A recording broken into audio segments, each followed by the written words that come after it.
Okay, we are live. Hannah Palmer, how are you? Great. How are you, Jeff? I'm good. Before we get started, can you tell everybody who you are and what you do? And I really, really am envious of and liked your title on LinkedIn. So I Ooh, don't even know if you what? remember what it is, but why don't you I tell us who you are know. and what you do, and then I'll tell you what it says. I keep changing my mind about who I am and what I do. Now, let's see. I'm primarily a writer. I'm from Atlanta and I'm obsessed with our city. So for the last, I don't know, 10 or 15 years, I've been writing about Atlanta and a lot of the hidden histories of Atlanta. And that writing has led me into a lot of different kinds of work, like working as an urban designer, working as an artist, a public artist, public historian. And most recently, I have a job with an engineering firm as a science writer. So Whoa, I get to do a lot of different kinds of writing, storytelling, and media making. nice. Okay, well you nailed it. Your title on LinkedIn is writer. That's a good one. I Yeah, like it. that's probably the first thing I say about myself. And then, Yeah. writers are flexible. We can go out, work with a lot of different kinds of people and projects. Yeah. You have a lot of projects going on. Well, we're going to talk about your latest project. I've got my copy right here. The pool is closed, but I have a few other things I want to talk about before we jump into this. Is that all right? Of course. All right. Happy to. The first thing I love to ask people, um, how many owls would you need to see in a day before you became concerned? 3. Three. Yeah. Yeah. Yeah, Talk me through your logic. it's not unusual to hear 2 owls. I Okay. often don't see them, but I can hear 2. They call that a duet when they're Mm. hooting back and forth. But if I actually saw 3 owls, I would think something's weird, something's up. And what would you do? What would you start doing? I would text a few friends who are naturalists and birders and say, "Is this unusual? Have you ever seen this? What's wrong?" Okay. Where is this Yeah. question coming from? I love it. I heard somebody ask that once, and so I try to ask that on most of my podcasts just to I don't know, have a silly way to start the podcast. It's a great question. I see owls and hawks very often and it never Mhm. gets old. It's always exciting and Isn't it? magical. It is. It But absolutely is. Yeah, no, I love it. My one of my favorite answers is a friend of mine. I think he was at like 3 or 4, but I said, what would you do? And he said, well, I'd start looking around because I would assume there would be like lots of rodents or something, like something is causing them to be in the area. And I thought, all right, well, that's a smart, like an engineer type guy. So I thought, all right, that fits. good answer. Yeah. I was thinking more magical, like Harry Potter style. That's a lot of people go, a lot of people go there. Yeah. 3 or 4 is my answer as well. Okay. Let's see. So you, I'm really curious. So I'm a real fan of your writing, and I love 2 books. To my knowledge, you have the 2 books, right? Yeah. That's it. I really enjoyed both of them. I enjoyed the learning, and we'll talk about it and the things that I learned from them. But I love your writing style. I really do. And there's phrases sometimes, and that I just kind of sit with, or you make me laugh sometimes. I think it's a gift. And I guess my question is like, obviously you've been involved in writing for quite some time, but like, were you always a writer? Did you get a degree in writing? Like, what's your background? Yep, I was an English major at Agnes Scott College, and because I just love books, love reading, and love telling stories myself. And then I worked in publishing for a while after undergrad, and then ultimately decided to go back to school for my MFA in creative writing, just because I wanted to kind of carve out a space and time to write long form. And that's how I was able to write my first book, Flight Path. So it's definitely something I've been studying the craft for a long time. Primarily, I'm just a reader. I just consume a lot of books. I love to read and be inspired by the way other people use words. And then I think another important part of my background is that I'm just from a family of readers, writers, Mm. storytellers, teachers, preachers. And I think it's just in my DNA and certainly in the way I was raised that we're always telling stories to each other. And you can tell when you're telling a good story. The people are paying attention, they're laughing at the right places, they're leaning in. So I think that just being really social is part of what makes me, um, notice what makes a good story. Yeah. Well, that all sounds right. That checks out. I'm curious, what do you find easiest about writing books, and what do you find hardest? About writing books. Yeah, books, because since you write lots of different forms, like what about the Yeah, books? books are just hard. They take a long time. Uh, let's see, the easy part, I have an easy time with ideas. I feel like I have a good idea every week that I got to write about that. And I get excited to talk to people about these ideas, and I enjoy the research. Even when it's difficult, it's a fun hunt, like a treasure hunt. Hmm. So even when it's work, it doesn't feel like work because it's fun and I enjoy it. And then the hard part is revision, finding time to really put everything else aside and just get my head into it. As a busy working mom, it's really hard to find like 6 hours uninterrupted where I can get into the research, start writing, and think about what it is I'm trying to say. That's hard to kind of protect that time. And then revising's hard because once I've got a draft, I feel it's like so precious, and it can be hard to take it apart, share it with other people who might, criticize it. And then so much is out of your control, and it's hard to be patient with publishing and just like wait for the right, submit your work, get rejected, keep submitting, get a thick skin. And then it just takes a really long time. Both of my books took years to develop and years to get published. And some of that is just like, I don't know, it's a head game. Like you have to like have confidence that it's good. It's worth pursuing, but then also be stubborn enough to keep pushing, trying to get it Hmm. published. Hmm. Did you write any other books before, or try to write any books before Flight Path? No. No. And Flight Path was my MFA thesis project. So I had a lot of support. I had, my workshop group, I had two thesis advisors. So I had a lot of help and deadlines, and I had to finish this book length manuscript before I graduated. That was what it took for me to like learn how to make a book, how to make a long piece that like includes a lot of research. But the pool is closed, though. I kind of did that on my own, and it just took a long time, a lot of nights and weekends. Yeah, yeah. Flight Path, can you, and I actually, let's see, I wrote down before this subtitle, A Search for Roots Beneath the World's Busiest Airport. I'm going to tell you why I enjoyed that one. And it's similar to one of the reasons I enjoyed The Pool is Closed, but can you give a high level of what that book's about? Sure. It's part memoir, part investigation of the history of the Atlanta airport. I grew up in Clayton County, Georgia, right next to the world's busiest airport, as it was expanding and building a new runway, and in the process buying out homes and businesses where I lived. And this was happening in the 80s when I was a kid, and I wasn't really paying attention to all the implications. So it was only as an adult that I started looking at the airport as this really interesting worldwide phenomenon that I happened to grow up alongside. So I wrote a book investigating what happened to all the places where I used to live, which are now gone. They're either part of the airport or they're just kind of industrial areas near the airport. And at the same time, I learned that this happened to hundreds and hundreds of families because we kind of grew this airport right on top of communities on the south side.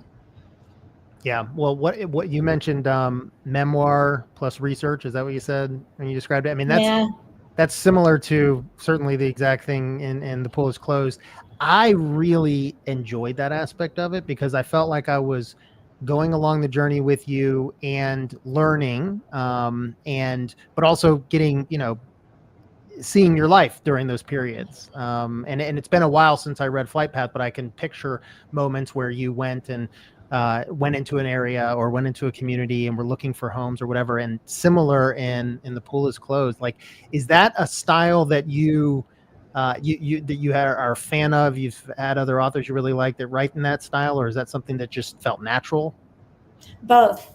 I think it feels natural to me to write that way, to use the material of my own life as a starting point for an investigation, and to show along the way kind of the personal reasons why I care and why I become obsessed with certain topics. So that feels good and fun and natural to me. But I also was really inspired, probably earliest, by Janice Ray. She wrote Ecology of a Cracker Childhood. She's written quite a few wonderful books about sort of Georgia and Southern ecology. But I had to read Ecology of a Cracker Childhood as like the entire first year class at Agnes Scott read it that year. And she actually blends science writing about the longleaf pine in South Georgia with her childhood in South Georgia and watching these small rural communities sort of dying out alongside with this ecosystem that's dying out.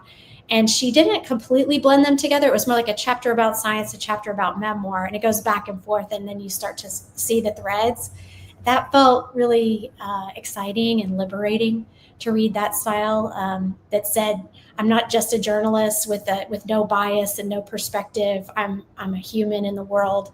And it kind of showed why she cared about this landscape so deeply. So big fan of Janice Ray. And then, since then I've found lots of other writers who are kind of breaking the journalism rules about including their personal perspective. But then also, I feel like you walk in the shoes of someone and it expands your heart the way that a novel does. You feel like you're not just like reading their findings, you're reading about their journey to understand. Yeah.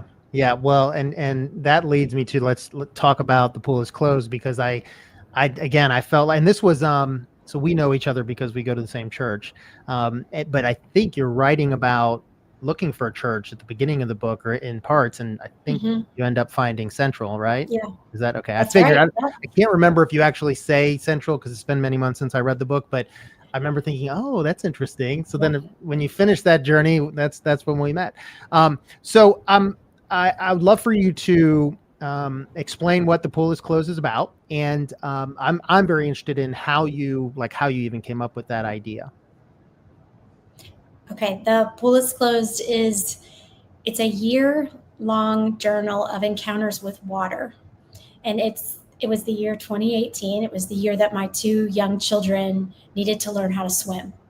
So in that year, I think they were like 4 and 6 years old. I have two kids, two boys. And that was the year that I just gave myself an assignment as a mom that I was going to teach them to swim. I was going to find places for them to swim. And because they were at that age where they just had no fear of water, and yet they had no skills. So they were putting themselves in danger every time we were near a lake, a creek, or a pool. And then, in the process of looking for a place to swim, it becomes really clear to me that we have very limited access to water in Atlanta. And to be able to get to water is a function of privilege. You can buy access if you buy a pool or buy a membership at a pool or know somebody who has a lake house or a beach house. And I was really struck because where we live, which is East Point, Georgia, there are no public swimming pools, 0 swimming pools. And East Point's a big city, like 38,000 people, with no public swimming pools. And I found out that there used to be 2 pools. One of them was walking distance from our house. And there was a white pool and a black pool. Both pools were really filled in. They were defunded after court-ordered desegregation, and then ultimately fell into disrepair and then had to be filled in. So now there's still no pools in East Point, even, all these years later. So the pool is an investigation of like how, the scars of Jim Crow segregation persist, how segregation by race still persists, and how you can see that in such interesting ways when you look at pools and water. Yeah. That was what it was about. I think your second question was like how I decided to write about that. Yeah. Okay. And I guess let me ask, because it is a journey where you are looking for places for you and your boys to swim, and obviously you start expanding it to be this project, but like, did you have the idea before you started looking, or did it come because you were like, why are there no pools? I think it was sort of a mom project that I was going to figure this out. I was going to make a list and apply myself to like lessons and pools. And then as I was thinking through it, I was like, this is what I'm going to be spending the next year doing. I'm going to spend a lot of time in different places with the kids. And I do want to write about it because I had this one experience that is in the first chapter, the introductory chapter of the book, where I was really shocked by a swimming pool. We were invited to visit a private club. We were invited by white friends. And when I got to this private pool, which was shrouded in secrecy, I started to wonder if it it was segregated because everyone there was white. And it was clearly built in like 1964 at the time when the public pool was being desegregated. So on our first visit, it hit me that I was in a time capsule, that this was a remnant of the Jim Crow era. It was the kind of private pool that white people built to avoid mixed bathing and sharing, public facilities with Black people. And it felt to me in that year, and I think that year was 2017, that it still somehow was segregated.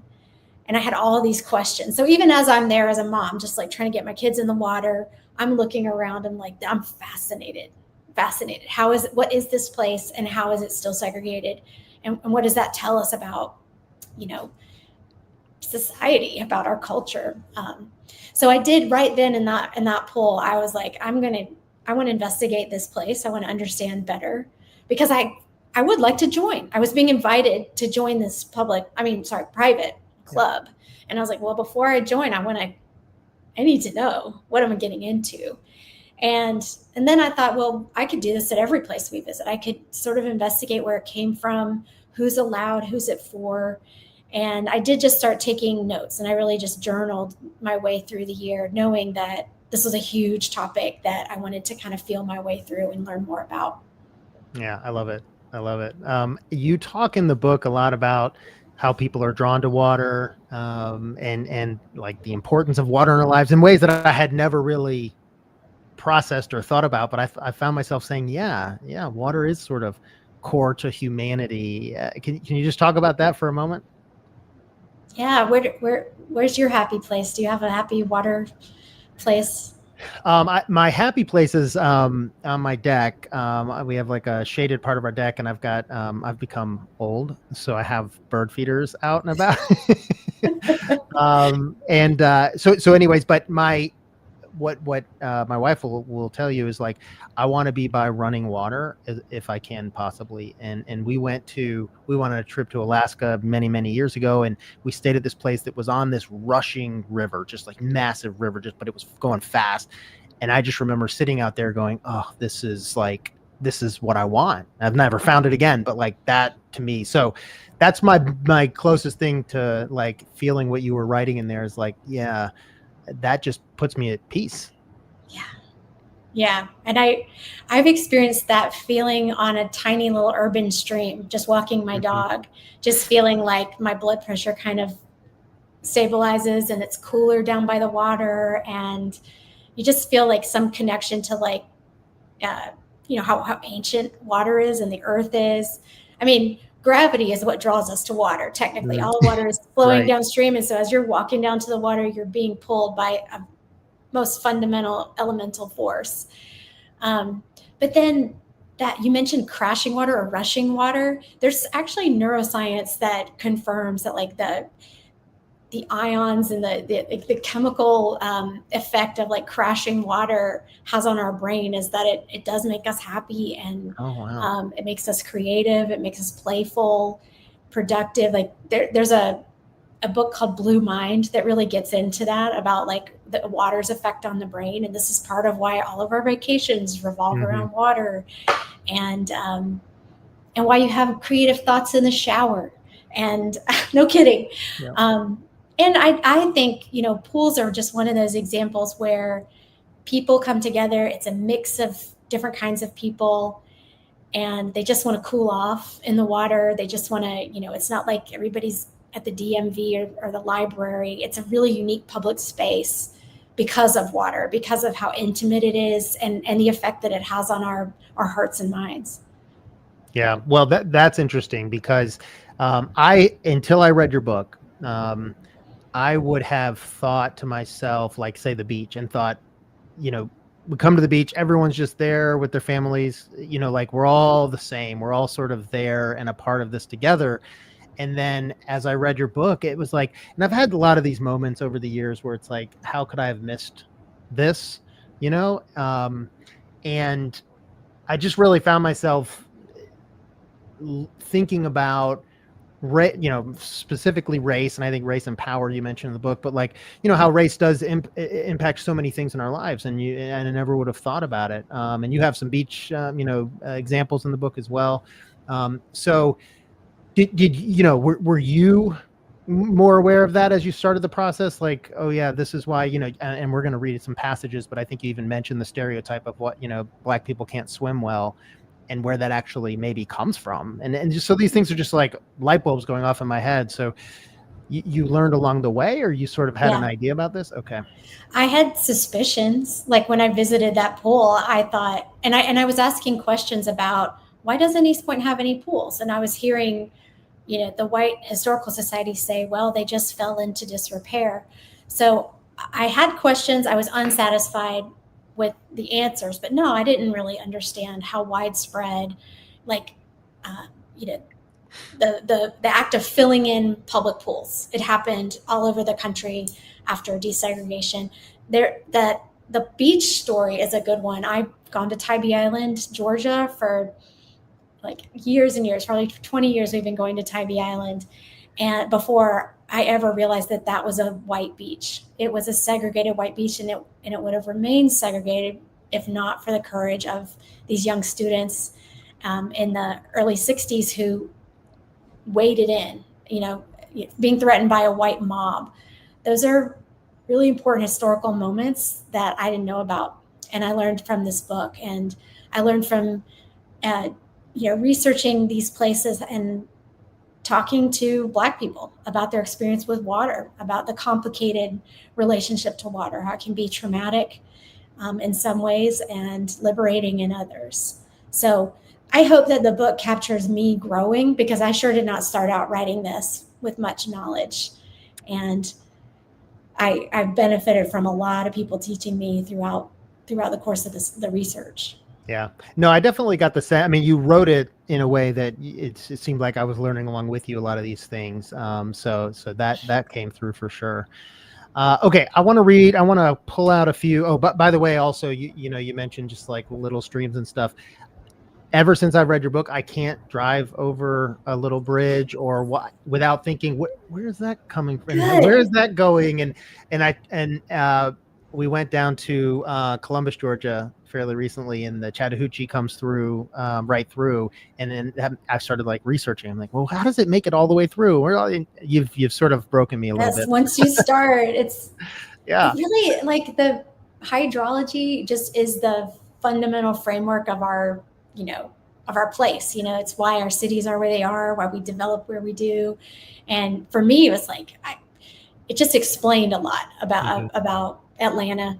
I'm sure it explains a lot about most places, and it's really addictive once you start looking for creeks and rivers, because we have so many.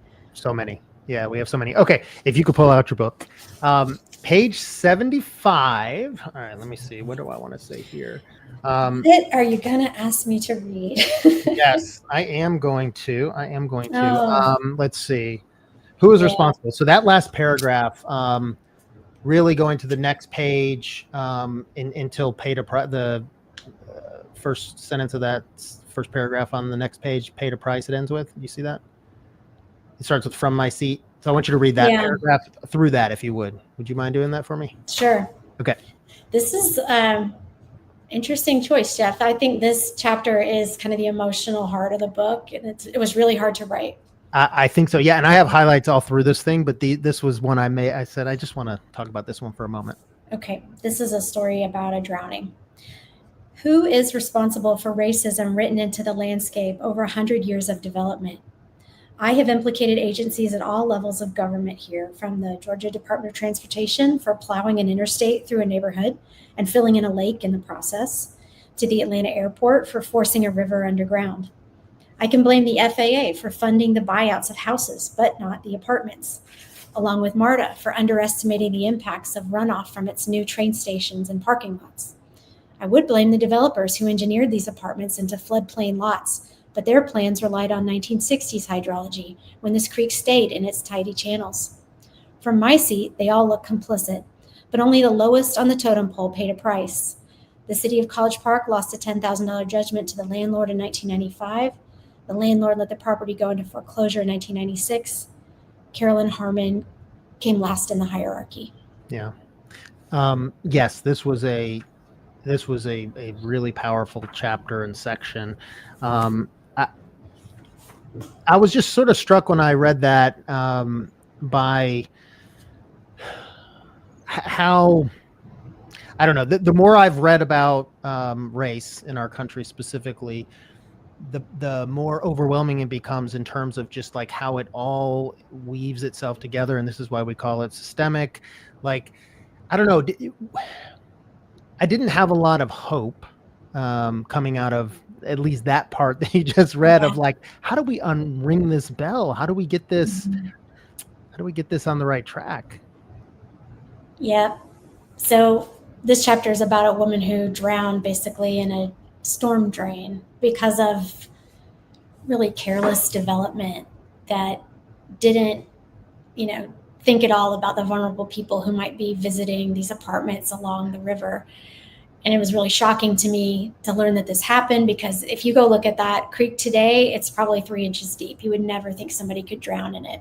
But during a major storm, that area turned into like a bathtub and it just filled up with water, and she tragically died. Her family gave me permission to write about this and help work with me to try to tell the story without stereotyping or, making it clear that it wasn't her fault. So, I feel like I had a talk about this book not too long ago, and somebody asked me, well, how can there still be racism in city planning when we have a Black mayor and we have Black council and, we've had a Black president and, Black people are in power. And the question was pretty innocent. It was like, how can there still be this kind of racism? And I didn't have a good answer at the time, but I've been thinking about it. And one of the answers I wish I had was that it's built into the city.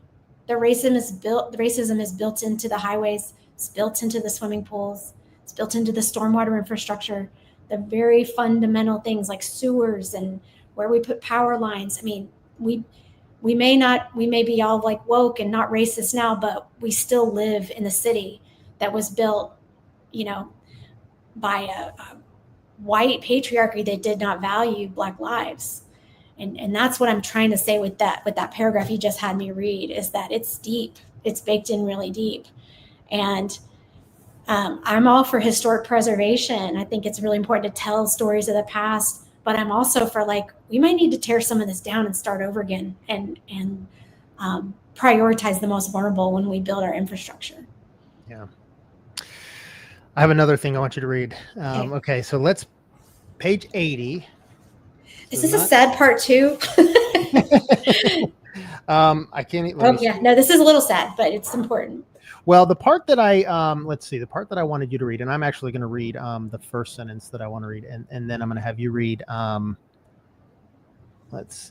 again. So the paragraph that starts with again, and go to the end of the end of that paragraph on the next page that ends with motel. You see it? So yep. Okay. I wanted to start with, you write, the whispered notion that Black people can't swim wasn't a stereotype. It was an epidemic. That's so powerful. All right. Would you read that section now? Starting it again. Yeah. Skip down to it again. Yeah. Okay. Again, there is no mention of race, but from Grizzard's condescending tone, it was clear to me he was talking about Black victims. This slant way of blaming them, insinuating that their own laziness and fear were the problem, was all too familiar to my white ears. It was always the, quote, home training, as one white board member of the East Point Historical Society told me, that led to such personal failings. Not the long history of racial discrimination in swimming facilities, not the tragic outcome of a racist system. Never mind that African Americans were denied access to public parks and pools and lakes and beaches up until the 1960s. Were denied access sounds too passive. White people got really creative to keep Black people out of the water. They unceremoniously filled thousands of public swimming pools with dirt, converted them to tennis courts or ball fields or historical societies. In news footage that shocked the nation, Jimmy Brock, the manager of the Monson Motor Lodge in St. Augustine, Florida, poured cleaning acid into the swimming pool while shouting at protesters hosting a swim-in at the segregated motel. Yeah. And I go on to list more creative ways that we destroyed pools rather than share them. Yeah, again, that's when I just sort of started understanding more and more what you're talking about. Like, we all heard the stories of during the civil rights era when, a Black kid would get in the pool and all the white people jump out and stuff. But the idea that that white people would rather fill in the pools and end the pool. Like, if you're going to make us do this, no one swims, you know, and then finding, you know, creating private pools and all these things. And I just like, I don't know, that was very powerful. And I think, I mean, I'll just say, I'm very happy that you wrote about these things, because I think it can be hard to do so. Yeah, I had some migraines at the process. It starts to get really frustrating, because once you see a pattern of, you know, discrimination and victim blaming, that's the other thing. Like whether it's many drownings are recounted in the book, and most of them are Black people, and most of them were blamed for their own death. And there was no context to, like, if your parents never learned to swim and their grandparents were literally chased away from water with the most violent means, then, you know, you're going to, and then if drowning becomes part of your family legacy, then you're going to be warned away from the water. And that's deep. And I've had so many conversations in researching this book and since it came out with people who never learned to swim. Most of them are Black. I have talked to a few white people who never learned, but it doesn't surprise me anymore. At first I was shocked, because it seems like learning to read, something so basic that you learn as a kid, but it is pretty common, particularly folks that I meet my age and older who are like, no, never learned. And in fact, I'm afraid of water, and I will never learn. Yeah. Okay, I've got one more that I want to have you read. Page 148. Okay. There's a paragraph of the fun of summer, I think. Let me see. Yeah, the bottom of the page. Yeah, okay, yeah, that one. Yeah, read some of that. You can stop when you want. All right. The fun of this summer, I realized, has been in the chase, in discovering new pools in new neighborhoods I might never otherwise visit. My kids have been learning to swim, but I've enjoyed the unpredictability, the anonymity of each public pool. Did I want to join a private pool and go to the same place every summer, talk to the same moms about the same stuff every week? I'll stop there. Okay. Yeah, I'm sort of curious where do you guys swim now? You know, we didn't get to swim that much this summer. It was really rainy. We don't have like a regular place where we swim. We actually put a $100 Walmart pool in our backyard, and I floated in that thing almost every morning. It's like 10 feet wide. We love to go to, if we can, every year we try to go to a couple different spring-fed pools. There's one in Pine Mountain, Georgia called Liberty Bell Pool. It's in a state park, FDR State Park. It's incredible. And then there's one near Rome in Cave Spring, Georgia called Rollator Lake. It's a spring-fed swimming lake. These are just really magical places we try to go once a year. We usually make it to the beach once a year, like Tybee Island or someplace in Florida. And I don't know, like we'll visit John A. White Pool is close to us. At this point, my kids are good swimmers. Yeah. So it's not an urgent need. And usually they're going to some pool party or they're going to summer camp and swimming. But as a family, it's more of a like, go down on the Flint River and swim, or, take a Saturday trip to some natural swimming hole. We're not getting in a lot of pools. Got it. Did you ever watch the show The Wire? I watched the first couple seasons. Yeah. Okay. As I've read your two books, and it makes me think of The Wire, because it's 5 seasons, I think, and they sort of, I'll say, like, attack the subject from a different viewpoint each one, right? Like one of them is, from the the Black community, the in this case the drug dealers, the criminals, what their lives are like, and then one it's the police, and then one it's the education system, and one it's the newspaper. Like, and as I think about your two books, I'm like, wow, that's you're sort of attacking this same thing through different lenses, right? I am so flattered. Yeah, that's a very flattering comparison. Well, I have another flattering one. Have you read the book Evicted? No, I do have it. I haven't read it. You have to read it. Yeah, it's one of my favorite books. It reminded me of your books.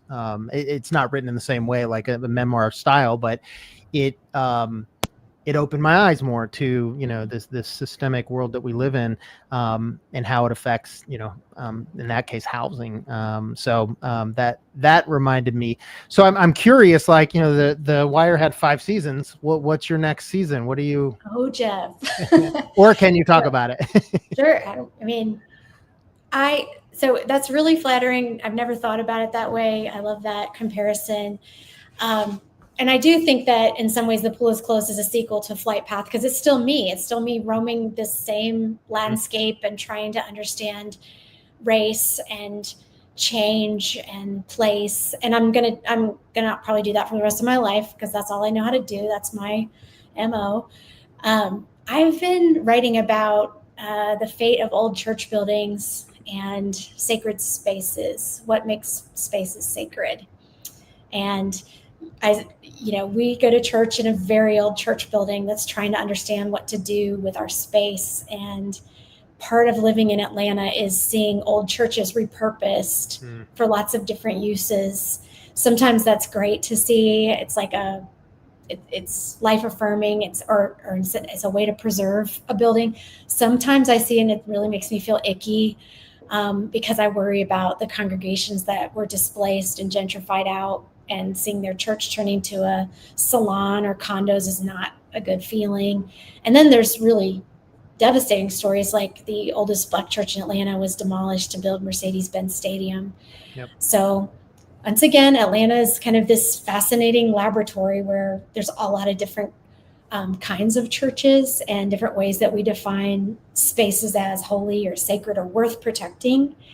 So I've just been starting to write about a lot of those instances and trying to figure out I don't know how it becomes a book. At some point I'll see a pattern in all of the material, but currently I'm just writing a lot because I'm at an age where I find change disorienting. Seeing the city around me just like change so fast is pretty wild. And I'm curious about what we hold on to, what that says about us. Yeah. Well, I want to read that church book quickly, soon. So yeah, I think that's I mean, that fits right in. I mean, that would be the most no-brainer if that's where you ended up. I love it. I love it. All right. So another question I have, and I want to talk about your reading habits in a second. Have you read any Samantha Irby? No, but I'm familiar with her. She's a humorist, right? Yes. This is going to be a wild, it's not even a comparison, but like, I love her books. They're so funny. I laugh probably more in her books than I've ever in any book. But I would love for you one day just to write a book about you going through the world or whatever you're going through. I really like without a thesis. I think you could write a great book. Whatever that would be. That is nice to hear. I kind of feel like when I was young, I wrote that way. I didn't know what I was wanting to write about. I didn't have strong political leanings or big ideas. I just was like kind of feeling my way and, finding my voice. And I kind of got trained out of that because it was so hard to get published. Because everybody's like, who is this? And who cares what she thinks and muses about? So I kind of trained myself out of that. And I've started just being, my work is very activist and my writing is very activist. And that has been a way to get published. And frankly, I've kind of held on to that. But I hope to get to the point where people just want to hear me muse on different topics. Because they like the way my brain works or the way I talk. Thank you. And the way you write. No, I found just like some of the times you were just, describing when you were taking the boys to get swimming lessons, and they just like, there were paragraphs that didn't have to do with race, and I just was like, oh, your style fits. I think it would be great. So maybe one day you'll do that. Yeah. Thank you. Okay. So, I'm curious about your writing habit. Like, how do you have to say, all right, these are the hours I'm going to write today? Do you just, wherever you're sitting, you grab you're not pen and paper, right? You're typing it out, right? Yeah. To talk about your writing, I don't know. I'm super interested in that. Yeah. It just changes over the years in different phases of my life. Before I had kids, it was totally different. I just had, I would just stay up late. I would drink coffee in the evening and just stay up really late writing, and uninterrupted. After I had kids, I couldn't figure out how to turn my mom brain off and focus, because as a parent, you're just like anticipating everyone's needs, and there's always a million things to do. It's very consuming. It's very satisfying too. I'm not complaining. But I did a 2-week residency at the Hambidge Center in North Georgia. That's an artist residency. And that was a way for me early on in writing The Pool is Closed to really focus and see, okay, this is all I need. I don't need, I just need a few hours. I learned about the process for me, which is research during the day, write at night when nobody's emailing you or calling you, write at night, sleep on it. Sleep is an important part of the process. You just are working through things in your brain. I always would wake up having knit something together, or had a new question, or found a better way to say something that I was messing around with. And then go uninterrupted into the writing again. So sometimes for me as a mom and working on The Pool is Closed, I would just take a weekend away. During the pandemic, my mom would come down from Tennessee to our house to help with the kids. And I would go to her house in Tennessee and just spend the weekend watching her dogs and writing, sleeping, and writing some more, going for walks, so that's not much of a process. I would write in big chunks like that. I would have, I can research all the time. I feel like I'm always finding books, talking to people, Googling and noodling and looking at newspapers.com. But then I'll have all this material, and in order to turn it into some kind of narrative, I need 6 hours. I need more, 6 or more. It's a long on-ramp. But I've learned that too, that just sitting there, for me, just sitting there at certain hours of the day, it just never seems possible. There's always something that comes up that interrupts that time. Yeah. It does help me to get away. I have a studio. We're talking from my studio. I rent a studio in an old church, and it's a very creative space for me. I'm not distracted by doing laundry or dishes or fixing a snack for somebody. I have all my books and all my maps and stuff here. That's an important part of being creative, is having that space. But sometimes when I have a deadline, I just go to a Starbucks, because I also can't get up from my seat. And it's too loud to have a call. I'm just like, I can only sit here and write for the next 3.5 hours. And usually I'm very productive during those times. Caffeine is a very wonderful drug. Yep. I don't have a good, schedule. I usually have, I have a couple friends that I check in with. I'll send them pages once a month. And they'll read and review and get back to me. And so I try to honor that deadline and read their material too. But it's a mess. Usually it's like deadline driven. I know I have something due either to a friend or to an editor, and I'll end up working nights, working weekends, and escaping from my family for hours at a time to try to finish something. Yeah. I mean, it's a big undertaking. I'm always curious when I talk to authors, how they do it and what they do. You mentioned books are in your office. So I'm also curious, what types of books do you like to read? What's maybe a couple of your favorite books? When do you read? I mean, being a parent of a couple of young guys, how do you read? What do you read? I love to read. It is an escape. It is an adventure. It is comfort. It's all those things. I've been reading since I was a kid. My favorite kind of books to read are paper books. No, actual physical paper books. I find my comprehension and engagement is way higher than if I'm listening to a book. Okay. I listen to tons of podcasts and short stories, fiction, while I'm doing the dishes or driving or walking the dog. But I really like to read paper books. I go to the library a lot. I got that hold list. The 2 books you mentioned, Samantha Irby and Evicted. I actually have Evicted, but I'll get Samantha Irby from the library this week. And usually I'm in bed early with a book. And that's the last hour of my day is reading. I also wake up in the middle of the night sometimes. And if I can't sleep, I'll read a book, not look at a screen or sit there trying to solve problems. But I will read in the middle of the night. Anytime we're on a road trip or on vacation, I read a lot of books during, just that time. I buy books too. I mean, I always, if I know the author, I'll buy the book. I just want to support them in a heartbeat. I buy way too many books. I don't know, fan of the library, fan of supporting artists whose work I'm proud of. And that's it. I feel like time when like I never watch TV or movies. I'd rather be reading. Yeah. I think it was Bill Gates. He goes on an annual reading vacation. Have you heard of this? No. He like get all these books he loads up and then he goes for a week, maybe with his family. I'm not sure, but like the whole purpose of it is to read. So I've been talking to my family about doing that one time, like just load up and we'll go somewhere and just the whole point is to read. I don't have a lot of readers in my house. I don't know they would enjoy that. And every vacation is a reading vacation for me. We leave on a trip, I've got 3 or 4 books and I usually plow through them because I know that's the time I can read. But it's just fun for me. Now there's lots of like, for example, I have the book Evicted. I haven't read it because I know it's going to be heavy. Mm-hmm. And so I often am grabbing fiction. I read a lot of fiction and lighter stuff. It can take me a while to get into heavier content.